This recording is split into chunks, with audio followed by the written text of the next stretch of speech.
All right, welcome back to another episode of Phoenix Edge. This is an RPG podcast, and today we're going to be hitting on Lost Sphear. I was able to purchase it. I played through about 10 or 11 hours of it, and my feelings are pretty mixed on it, and I'm going to get into that here today.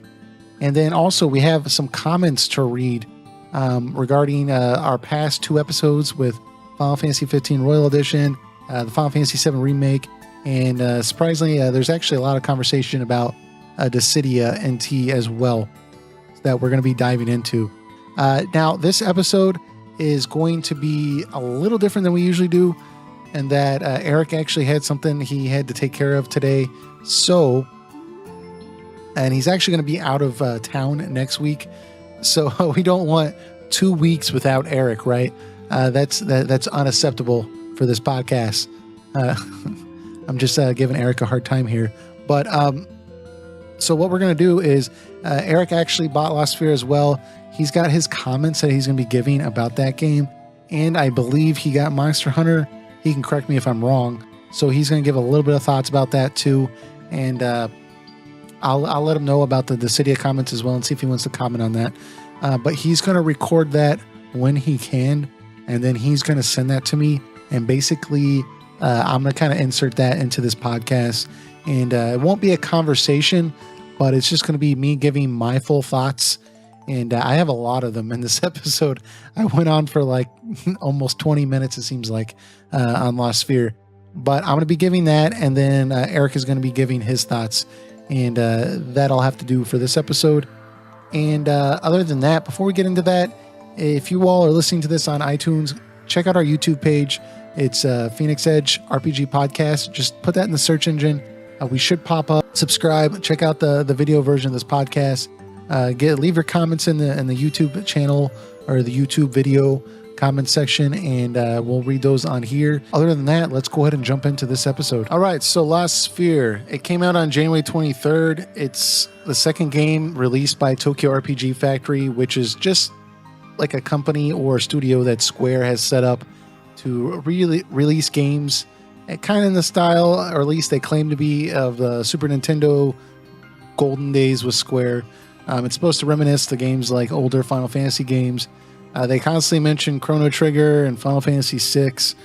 And, for the most part, I would agree with that. I don't think they're quite as high quality as those other games, but it's a welcome addition that I look forward to. So the first game, I Am Setsuna. It came out about almost 2 years ago, and there was a lot of hype behind it. It was supposed to be like another Chrono Trigger type game, but people bought it and realized the only thing like Chrono Trigger was the battle system.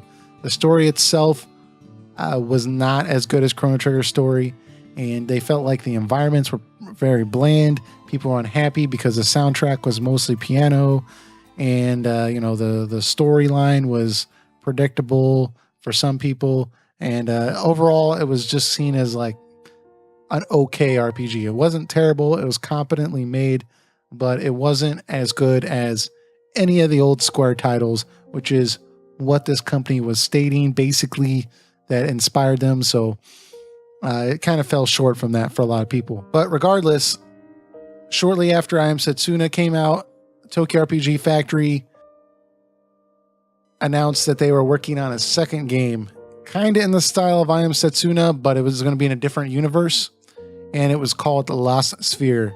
That game just came out on January 23rd, and I picked it up on Friday. I waited a couple days because I just wanted to read the reviews and actually see if it was a game worth picking up. And yeah, I guess I was just destined to pick up this game because the reviews were very, very poor, mostly. Like IGN, GameSpot, places like that gave it a 6.5 roughly out of 10, which isn't the worst game, but that's pretty low, right? Compared to other games that have come out. Usually you don't look forward to a 6.5 out of 10 game. Some other places were giving it an 8 out of 10. I saw some reviewers online that I like to, check out. I trust their opinion. They're giving it an 8 out of 10. So I thought, okay, whatever. I'm going to pick it up. My initial feelings with this game were that I initially hated it. I was expecting to like it. People were saying, hey, it's an improvement over I Am Setsuna. And if you like that game, you're going to love this game. Well, like I said, I initially hated it, but the longer I played it, the more I liked it. I'm about 10 hours in now, maybe 11 or 12. What I think I can tell they improved on or took criticism from and like really tried to fix some of the issues with I Am Setsuna was the landscapes. There's a lot more variety, right? And I Am Setsuna, it was mostly snowy.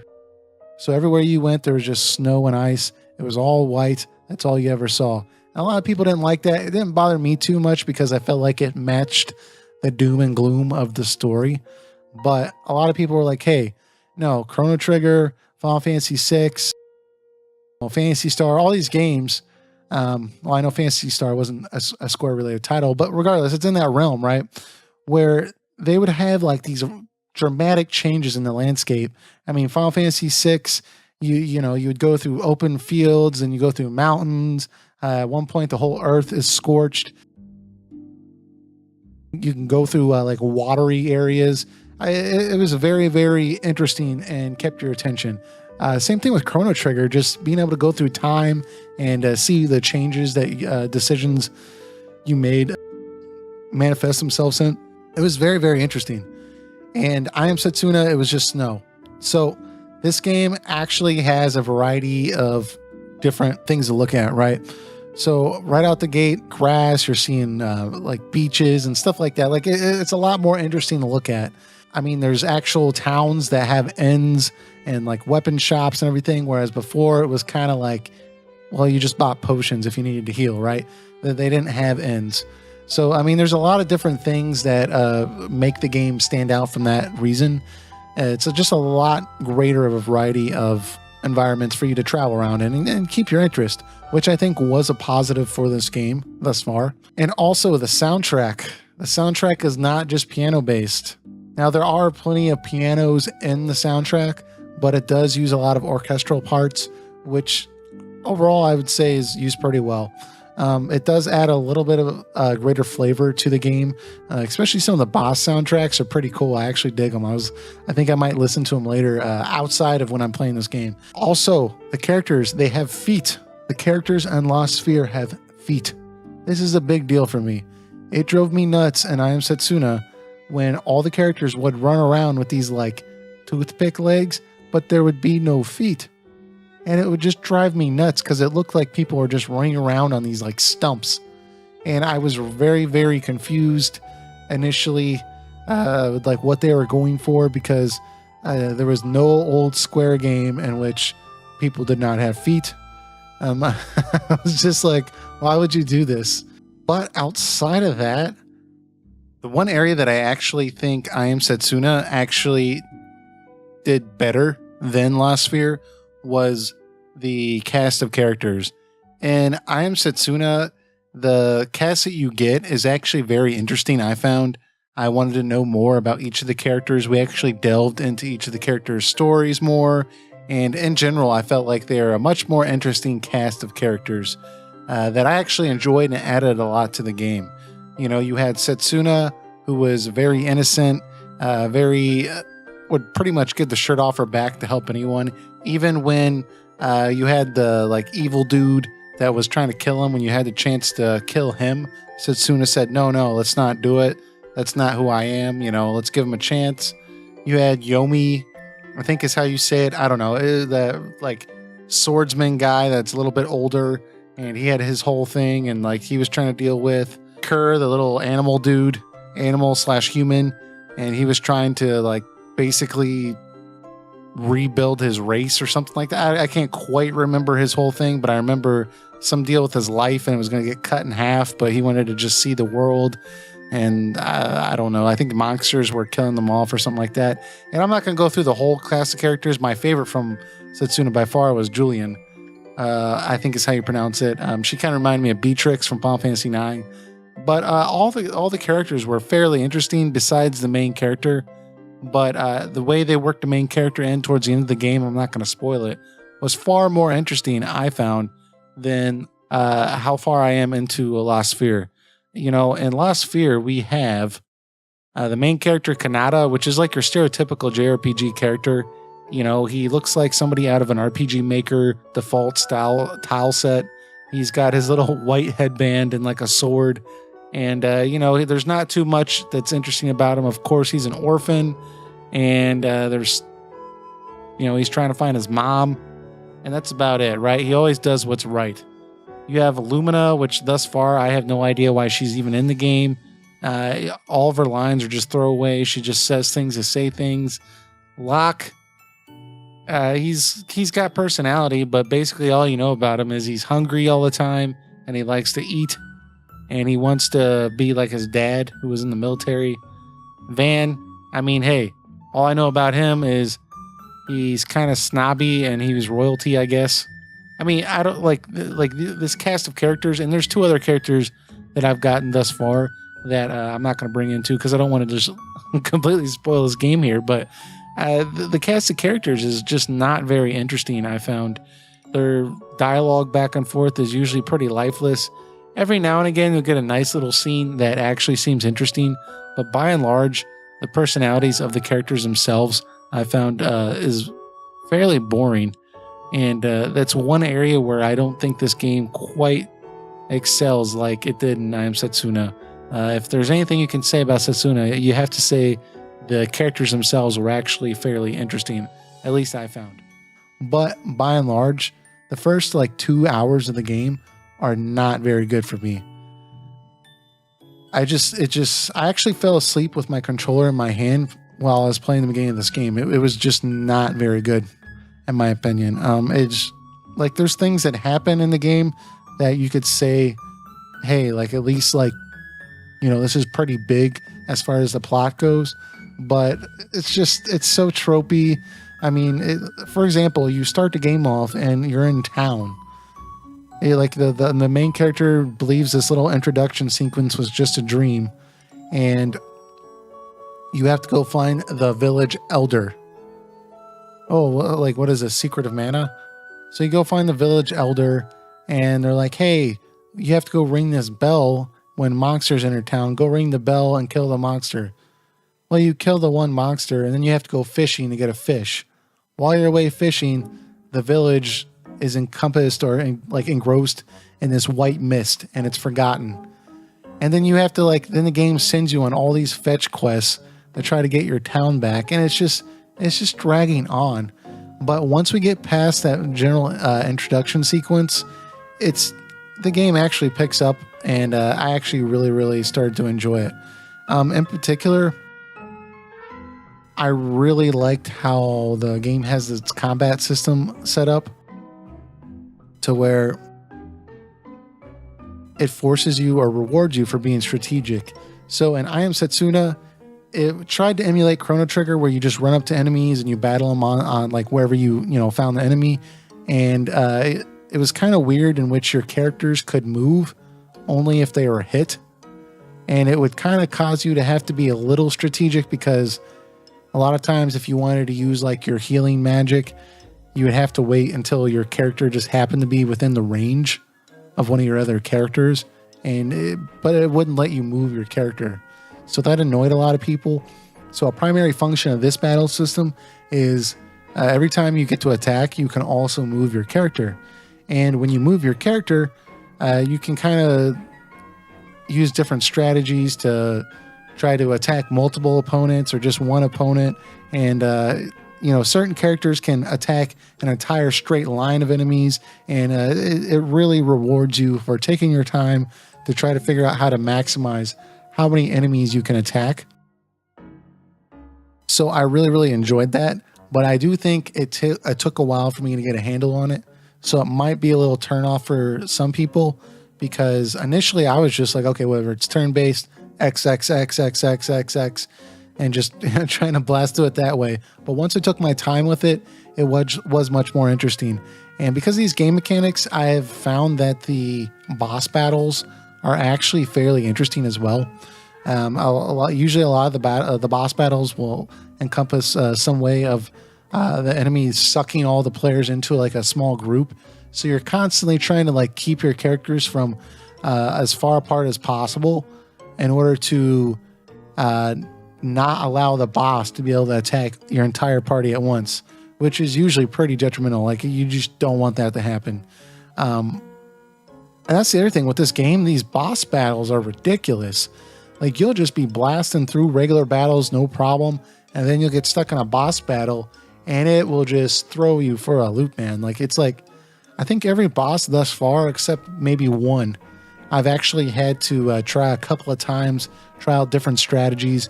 One of them just recently, where I'm at now, I actually had to go and grind a little bit. And, you know, that was kind of refreshing for me. I like that.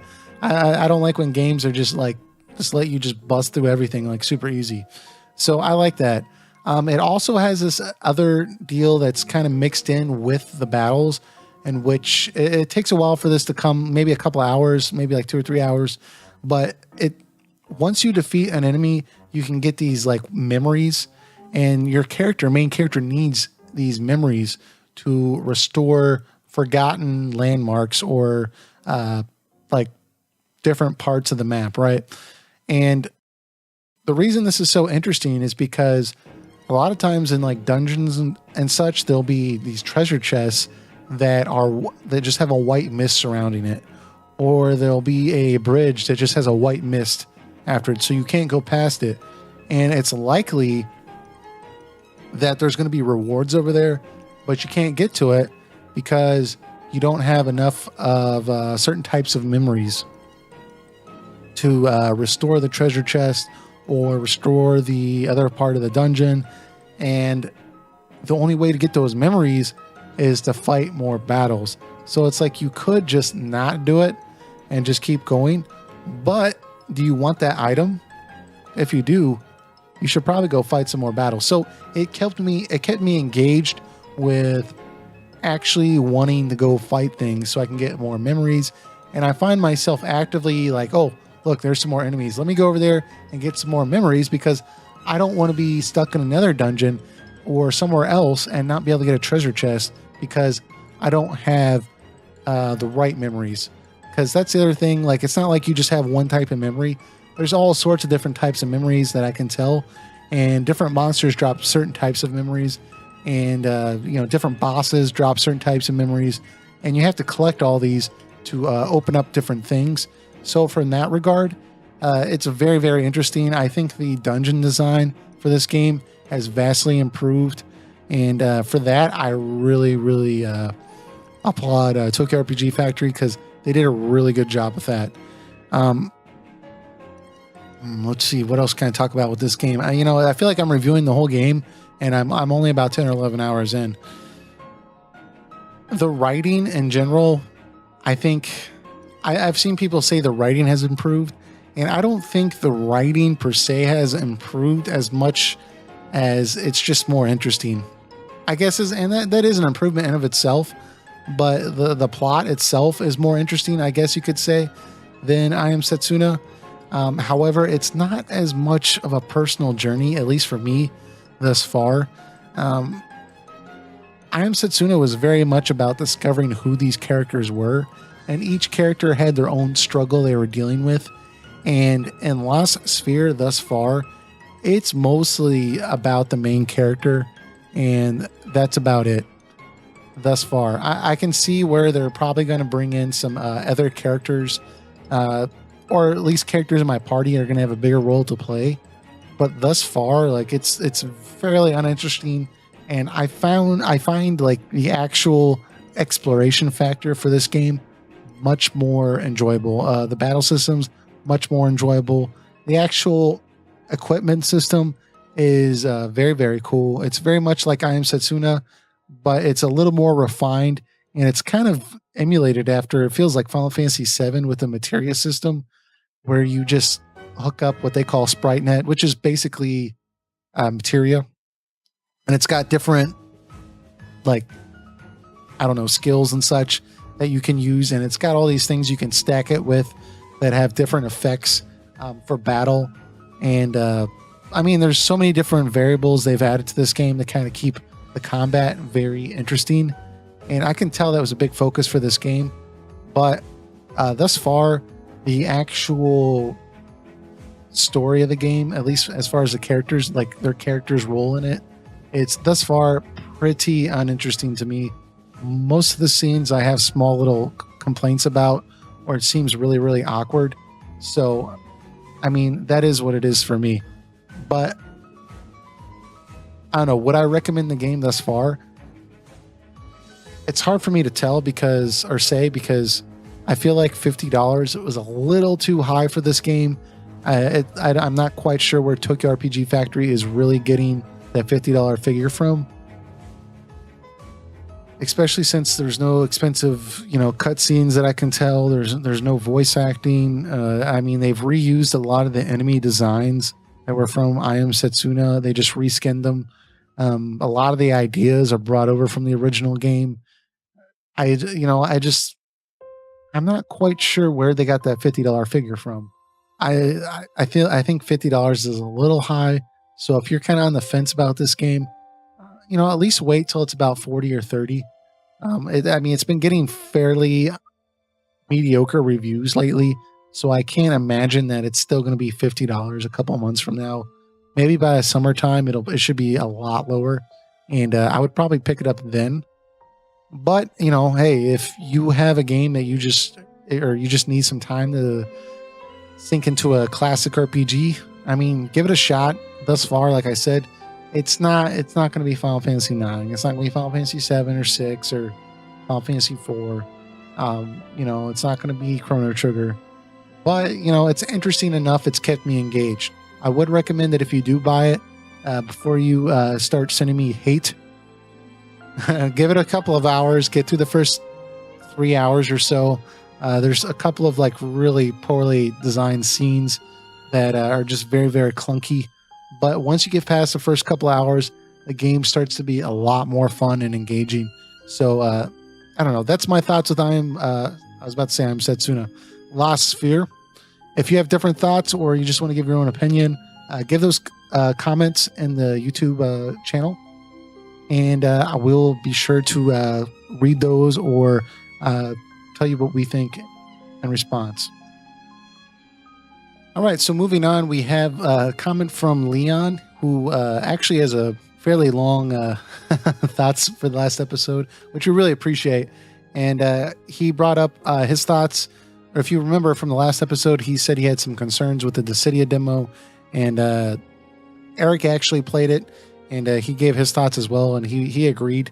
He wasn't as excited for it as he originally was. So Leon was just saying, hey, let's be honest, Dissidia, it's a nostalgia game where we as fans of the FF series want to see our beloved characters fight each other with a cosmic alternate reality storyline, and instead of delivering an enjoyable experience where you can fight Cloud against Kefka, you got a real mess. Now, he gave some examples of that prior to this, and it is what it is. It seems like it's just kind of, they're trying to go a different route with it.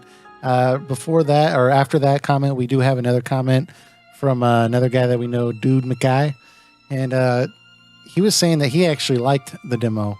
Let's see, what does he say here? He says, I played the beta and really enjoyed it. The game is totally team-based and fast-paced. I followed the arcade version a bit, so I was familiar with it beforehand, though. It's the type of game where you need to go with it, two friends, with voice chat for the best experience. The characters also have maintained their unique abilities, but are different from the original Dissidia games. The only thing holding back the game is the peer-to-peer netcode right now, and I can totally see how the team-based battles would be a turn-off for some fans of the originals. So I think ultimately that's kind of basically what Eric was saying as well. I think Dude McGuy is a little more positive than Eric and Leon were, but he's basically saying, hey, it's a different route, and it's still fun under these right circumstances, but if you're going in expecting the same experience you had the first time, it's going to be different, right? So just know that going in. Eric might have some more thoughts with this. We'll see. But I did want to jump back over to Leon because he had some interesting comments with what we were talking about with the Final Fantasy VII Remake. Let's see, where does he see here? Okay, so with the Aerith remake thing, which, if you remember, we were basically saying, hey, where would she be taken out of the game? Would she be placed in the first game and then, her character arc end in that first game? or are they going to drag it across 2 games? You know, like how is this going to work? Because, you know, in order for that to be effective, you want players to be invested in time with that character, and having it drag across to a second game, you might not feel as invested in the character if you have to wait 2 or 3 years until the next game comes out, right? But at the other end of the spectrum, one of the main reasons that Cloud is motivated to go after Sephiroth, besides the Nibelheim incident, is what happened to Aerith, right? So are you still going to be that emotionally invested if you have to wait, 6 years to get that conclusion since you've seen and spent time with that character? You know, it's a hard question to ask. So he was saying with the Aerith remake thing, I do think Square Enix is going to kill her, but maybe not in how we know, because it would be too obvious. Which I agree. I think they're probably going to change it up. He's basically saying that, hey, like, they got to change it up. We all know how it happened. It's one of the most iconic scenes in video game history. Everyone, even people that have not played Final Fantasy VII, know that scene. So he goes on to say, I think they're going to take another perspective and another moment more crucial or relevant so we can be taken off guard again, because we're going to be expecting the moment when she dies. So I expect she dies in another way, maybe on a cliffhanger way, or something that would change the course of everything, like maybe of that the party goes full against Sephiroth and they get beaten, or something like some big deception and thinking that her death will be in vain, or something along those lines. He also suggests that we should have more Final Fantasy VII Remake expectations and theories. Yeah, man, like I said, like, I think it's just going to be one of those things we have to wait and see. I do think that they are going to change how it happens. I can't see that they're going to do the same thing. I don't know, because I'm thinking about it now. I think fans would be really, really upset if they did something different and it was not as satisfying. So I don't know, because it's not going to be satisfying if you know it's coming, right? So maybe if they do it earlier when you don't expect it, I don't know. There's some good thoughts there, though. But he also says for the Jesse and the others, which in the original game, if you remember, we have this whole crew of characters that kind of help us out. And they're the Avalanche crew. And early in the game, they're taken out of the game after the plate falls. And the only one that really survives that is Cloud, Barrett, and Tifa. And obviously Barrett's / Dine's daughter. So looks like in this remake, we're actually going to have much more in-depth time with those characters. We're going to get to know them more. So he's just saying for Jesse and the others, I think they'll play a bigger role in most of the first part of the game, maybe even with some different party, something like Final Fantasy IX, like stuff happening in different places, different party, and then you can cover more stuff. But they'll play something bigger. All right, maybe they won't die. Who knows? Now, I like what he said with Final Fantasy IX. That's one of my favorite games, and I'm not going to spoil that game here, but they do have your party that gets basically split up, and all the way through the game, like, you have one party that's doing something else, and your other party that's doing a completely different thing, and the game keeps shifting back between those parties, and it's pretty cool until your party meets back up again, and I really like that. So if they could do something like that where Jesse and the crew are just like taking care of business in Midgar and keeping checks on Shinra and everything like that, hey, I mean, I'd be down with that. I mean, those seemed like pretty interesting characters. I would like to know more. The only thing I was a little disappointed about was that Square decided to show us concept art of the Final Fantasy VII Remake recently at their little art deal to close out the 30th anniversary. And all we got was concept art with these like throwaway characters from the first game. You know, maybe after we play the Final Fantasy VII Remake, I'll think more of those characters like Biggs and Wedge and Jesse and everything. But, right now I'm not that excited about it. But, Am I not interested in what their backstory is? Of course I'm interested. So if Square does it right, if Nomura does it right, I could see where it could be something to be excited for. He also said with the DLC stuff you say, which we were talking about Final Fantasy 15, the Royal Edition, he says he agrees with the fact that it's a story-based content. It should be free. You pay for a full game, unless it's stated otherwise that it's going to be episodic or release in parts. But if it's not, then it should be free. DLC, in my opinion, should be something that's extra that won't affect the main game. Maybe even as expensive as a new game because it's expanding the already finished story. More like what's going to be the Assassin's Creed Origins DLC, or maybe a side view of the same story, like Iris episode or Aranea or another character that the DLC won't affect the main outcome, but expands your experience of the game. Yeah, dude, I totally agree. And that was my main issue with Final Fantasy 15, the Royal Edition. I have no problem with them having a cheaper version of the game that has everything in there. Anyone that wants to get in the game, you should make it as easy for them to access. I mean, if they haven't gotten the game by now, they're probably not going to spend, $100 to get it, right? And it only makes sense because they waited. They would get the game cheaper because you can't keep charging full price for the DLC in the game. You just can't. However, if you are going to completely change how the end of the game functions, the end of the game when you're in Insomnia, why would you charge players that already bought the game and bought all your DLC? Why would you make them spend $20 more when you're changing the main story of the game, the end of the game? You can't do that. You cannot change. Well, I mean, I guess you can because Square's doing it, but in my opinion, you shouldn't. You should not change the end of the game and, charge people for it. I just don't see how Square thinks it's a good idea. Now, like I said, I'm not against the Game of the Year edition being less money. I've seen some people say that, like, oh, all these other games have Game of the Year editions.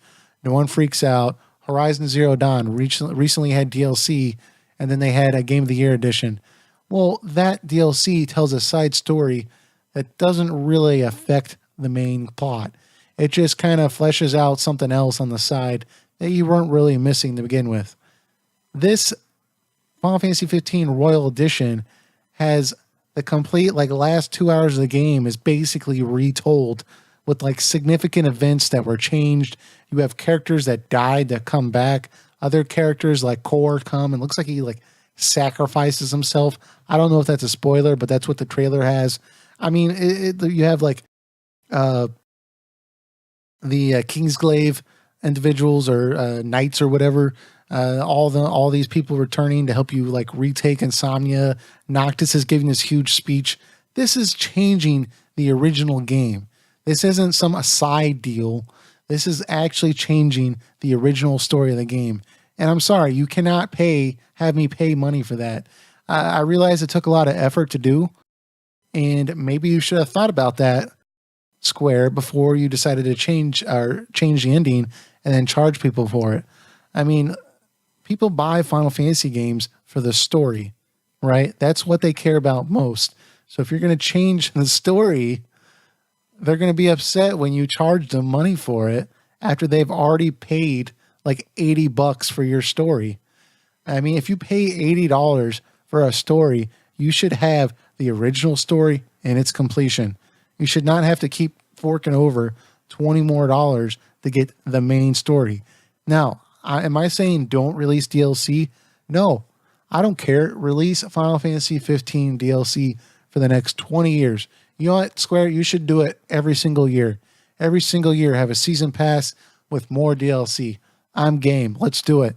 But that DLC needs to be stuff that doesn't change the main story. It only fleshes it out or supports it, right? So if you want to tell the story of the people of Lestalem, the city, right? And what happened to them, okay, well, that's fine. As long as it's not changing the end of the game, that's fine. Or if you wanted to tell what happened 10 years prior, or if you wanted to tell what happened with the Eidolons or the gods or whatever, that's fine. As long as it's not changing the story, or it's not something that was obviously cut out, like episode Ignis or episode Gladiolus, or even with Prompto. These things are obviously cut out, and I don't know why Square thinks that it's acceptable to just change significant events in the main plot line that everyone's already spent like $85 on, and then be like, oh yeah, here's $20 more. It'll cost you. Now, to be fair, Square has backpedaled on that $20 figure, and they're trying to say that was a mistake. I don't know. They do this all the time. When something's not popular, they say it was a mistake, but whatever. I don't think it's going to be $20 now. I mean, if they do $10, I'll be unhappy, but I won't be as unhappy. Whatever, I'll pay the $10. You know, there's my principles. But that's about as high as I'm going. Otherwise, I'm going to be upset. So that's my thoughts on that. Thanks for bringing it up, Leon. We really appreciate it. I know you're going to have some more comments, and look forward to reading them on here. And Dude McGuy, I really appreciate that as well. And let's move on. All right, so like I said in the introduction of this podcast, Eric is going to be recording his thoughts, and we're going to do that now. He has his thoughts on Lost Sphear, and I believe he's going to give a little bit of information on Monster Hunter World, because he picked that up as well. And we'll just cut it over to him, and he'll do his little section for this podcast. And that way you all can get a little time with Eric. And he's got some good thoughts. So let's switch over to him, and then we'll come back, and I'll close off with some comments, and we'll wrap this thing up. Hey, this is Eric. Sorry that the schedules have been a little disjointed lately, but I still wanted to give my thoughts in on a few of the topics that were given tonight. Mainly ones in consideration to Monster Hunter, and some thoughts that were given on Dissida NT. A little clarification on where my stance is with that. If we want to start with that, Monster Hunter. I'm sorry. Also to mention that I may give my little first impressions on Lost Sphear also. Unfortunately, I haven't gotten too far into it, so I can't give it a real fair assessment yet. So, but I will go over what I can with it. To start off with Monster Hunter, I've been playing that a significant lot this weekend. Put a lot of hours into it. I'm Hunter rank 9 now. I've been playing with friends, and I'll have to say this is definitely the best Monster Hunter I have played. My history goes back with the PSP version, and little analog with the claw index finger, and it's a really good time. I'm enjoying it with my friends. There's a lot of familiarity. The thing I like about it the most is that they took a lot of ideas that feel archaic and outdated, kind of like the crafting system and how you get your items and how you turn stuff in and redo quests. It's like everything's been modernized so well. I'm amazed how well they've been able to modernize a lot of this and keep the core experience intact. It's like if you play Monster Hunter, the core experience feels the same, except it's like stepped up. You have like the seamless areas. You have the these new exciting monsters, familiar and old.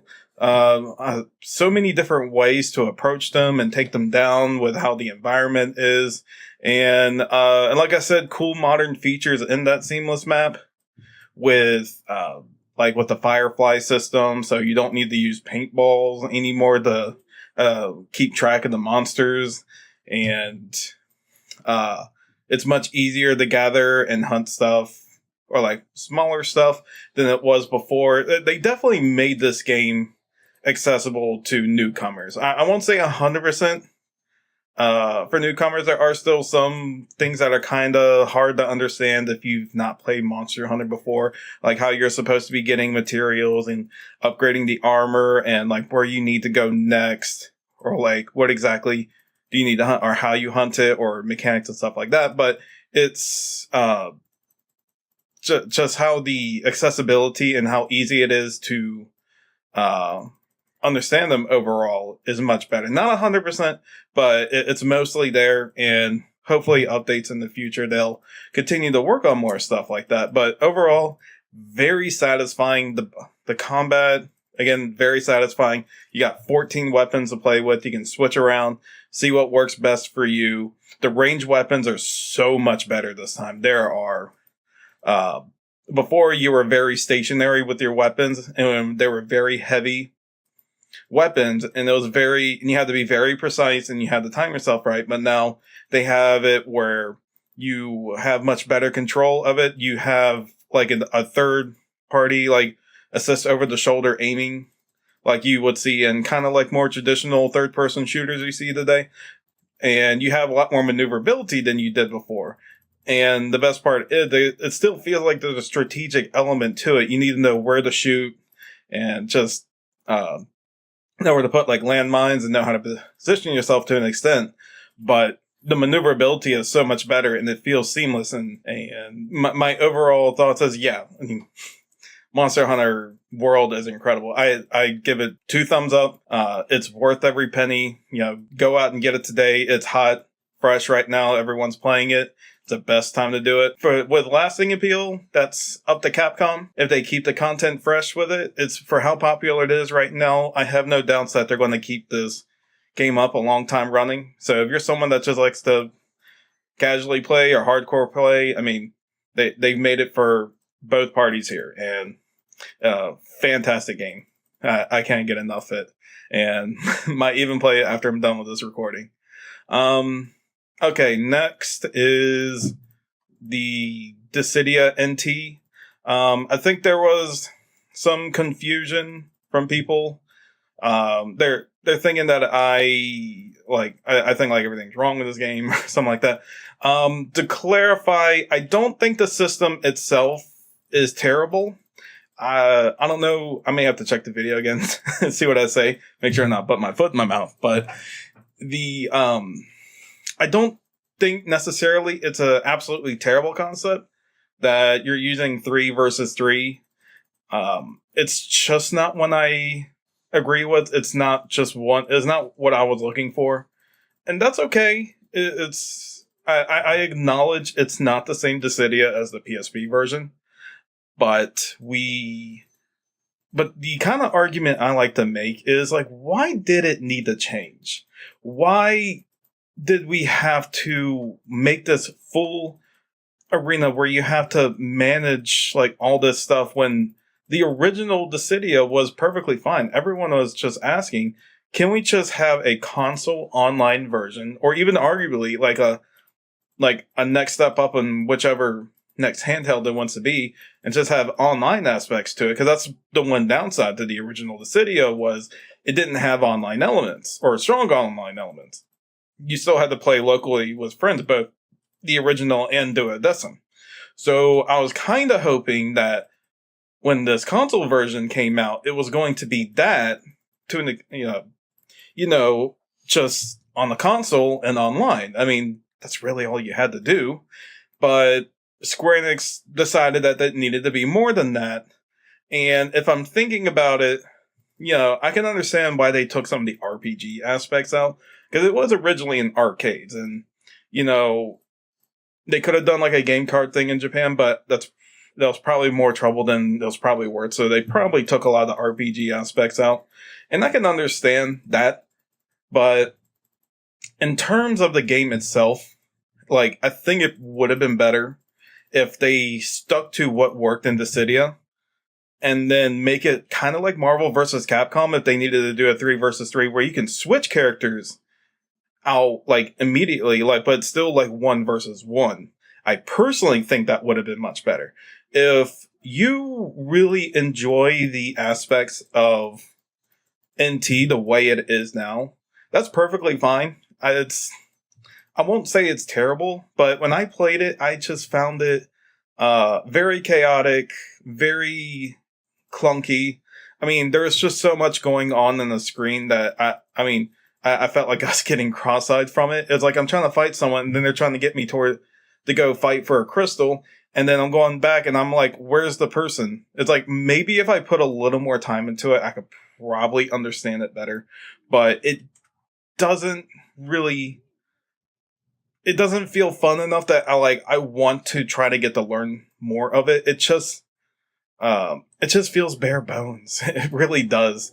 And I understand one side of people arguing, and I understand the other side of people arguing.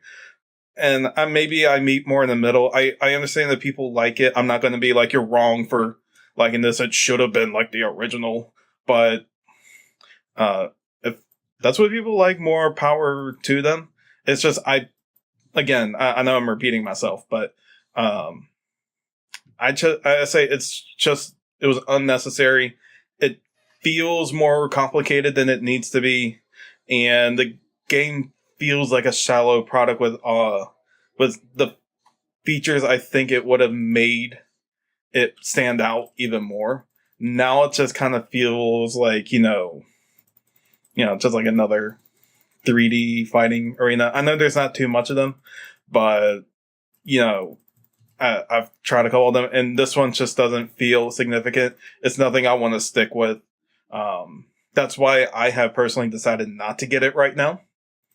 I may get it down the line when it's cheaper and they've done more updates. Maybe if it's like $20, I'll buy it. But right now, at a $60 price point, I can't justify getting it. It's as simple as that. It's disappointing because I was a major fan of the first two Dissidia games, but it is what it is. And if you enjoy the game, more power to you. We'll see what the reviews are for it. The embargo's still up. That's kind of worrisome if they keep an embargo up for this long, especially for a fighting game. You want to get that hyped up and get those reviews out quick. And if they're holding them this long, I kind of have a bad feeling. Because even in Japan, they were kind of iffy on it. If you look at, I know it's not saying much, but if you look at Amazon Japan's reviews, I mean, it's sitting at a 2.5 out of 5 with people. And I don't know Japan's stance on fighting games, but it's that's kind of worrisome. But we'll see. Who knows? Maybe it'll be the greatest thing ever. Anyways,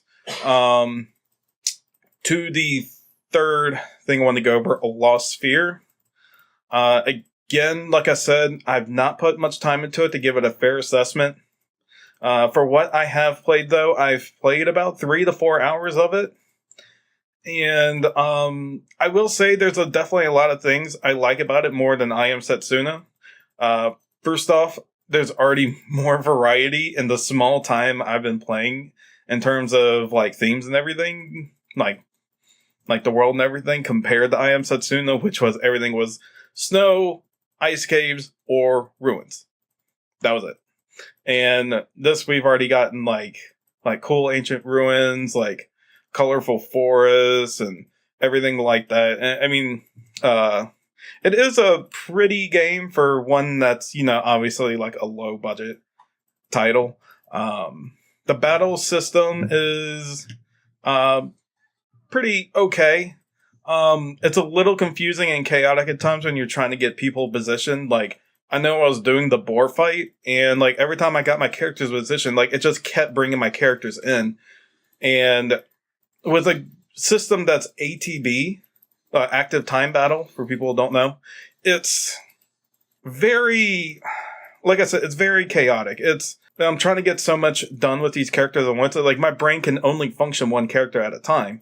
So, like, I'm focusing on one while the enemy is just, like, doing things to other people.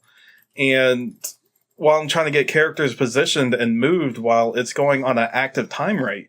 And I'm looking like, okay, maybe I just needed to switch it to weight. Maybe my style is more strategic. And someone please correct me if I'm wrong, but I didn't really see the option. It was like something like active weight, but it was very cumbersome to deal with. And I'm kind of worried about how this will be incorporated in the further battles. I feel like it's something that's just going to frustrate me. But maybe myself getting more abilities and stuff, maybe my mind will just process it much faster and be able to deal with it. But like first playing it, I was like worried. I'm like, oh man, he's getting hit over here. I'm trying to get this done. It's like, wait a second, let me get this done and I'll go over there and deal with that. And it's trying to feel like it was trying to make me do two things at once. In terms of the story, it has an interesting premise going on, but it kind of feels like it's something that's about to go into an episodic nature, kind of like I Am Setsuna was. Like, your overall goal in I Am Setsuna was to bring the sacrifice to the end.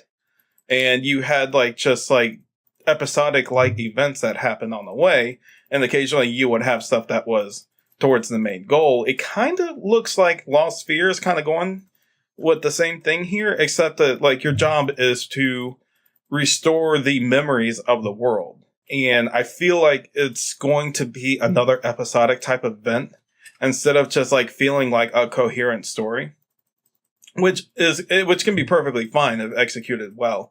But a lot of times video game stories, when they tend to do this, it feels kind of disjointed and feels like it's distracting from like the main goal.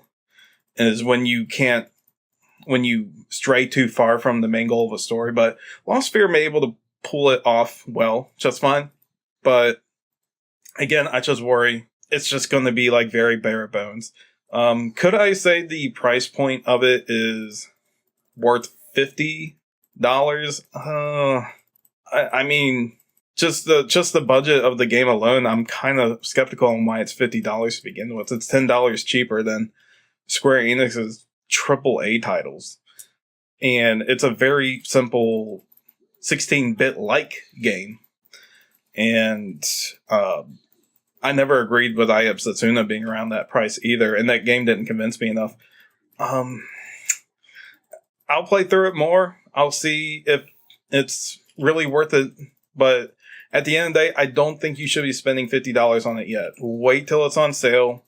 Wait for it to be like $20, maybe $30. And I'm sure it's definitely worth it around that price. But I'm not exactly sure what Square Enix is thinking of, especially when they're trying to make this like a pseudo indie company type of thing. And indie companies usually sell their games between, $10 and $20. Like $30 if it's like really high budget indie. But they're selling this for $50 and kind of treating it like a AAA game. It's even more expensive than their like dedicated handheld titles. I would argue is even higher budget, and those were like $40.